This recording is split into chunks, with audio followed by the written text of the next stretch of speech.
City కోసం భూముల సేకరణ, గ్రీన్ ఫీల్డ్ రోడ్డుకు రైతుల భూముల్లో సర్వే, పచ్చని గిరిజన రైతుల భూముల్లో ఫార్మా కంపెనీల ఏర్పాటు, తాజాగా గోశాల ఏర్పాటుకు దశాబ్దాలుగా సాగు చేసుకుంటున్న రైతుల భూముల్లో ప్రభుత్వ బోర్డులు ఏర్పాటు చేస్తున్నారు. ఇలా నిత్యం రాష్ట్రంలో ఏదో ఒక చోట రైతులు రోడ్డును పడుతూనే ఉన్నారు.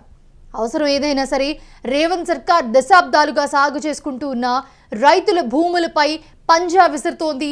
ఇందులో భాగంగా రంగారెడ్డి జిల్లా మోయినాబాద్ మున్సిపాలిటీ పరిధిలోని ఎనికపల్లి పరిధిలో 99.14 ఎకరాల సాగు భూములను ప్రభుత్వం గోశాల ఏర్పాటుకు స్వాధీనం చేసుకుంది.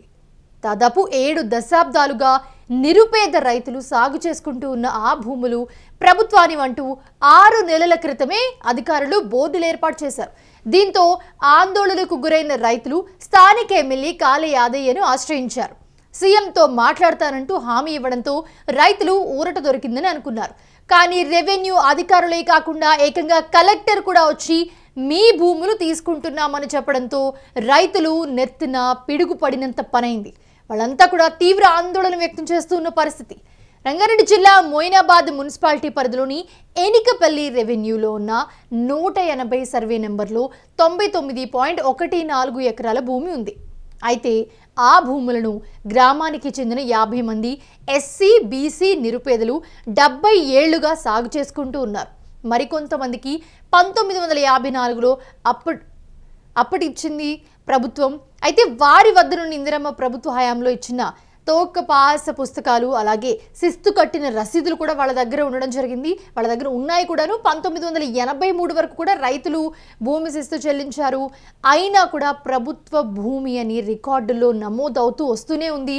రైతులు కూడా తామే కబ్జాలో ఉండి సాగు చేసుకుంటున్నందున ఎలాంటి డోకా ఉండదని భావించారు. అయితే ప్రస్తుతం చూసుకుంటే కనుక కాంగ్రెస్ ప్రభుత్వ హయాంలో ఆ భూములు వారికి దక్కకుండా చేసేందుకు రంగం సిద్ధమైంది. దానికి సంబంధించి కలెక్టర్ అధికారులు అందరూ కూడా అక్కడికి వచ్చి వాళ్ళతో మాట్లాడడం కూడా జరుగుతుంది. ఆ విజువల్స్ కూడా మనం చూస్తూ ఉన్నాం.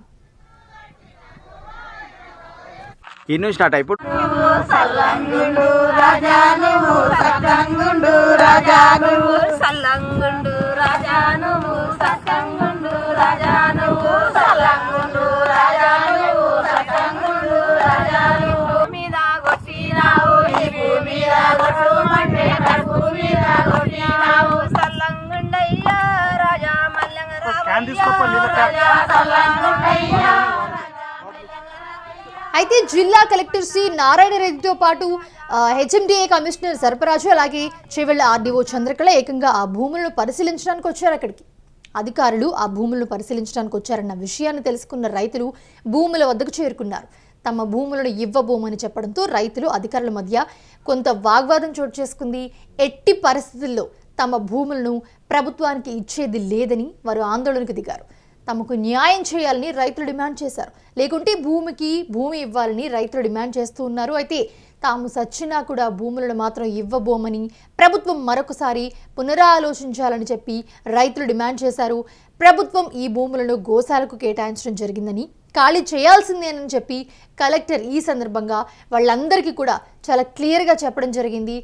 మహిళలు పాటలు పాడుతూ నిరసన తెలియజేశారు. దీనికి సంబంధించి సాగు చేసుకుంటూ ఉన్న భూములను గోశాలకు కేటాయించడంతో ప్రజా సంఘాలు ఆందోళన చేస్తామని ప్రభుత్వాన్ని హెచ్చరించారు.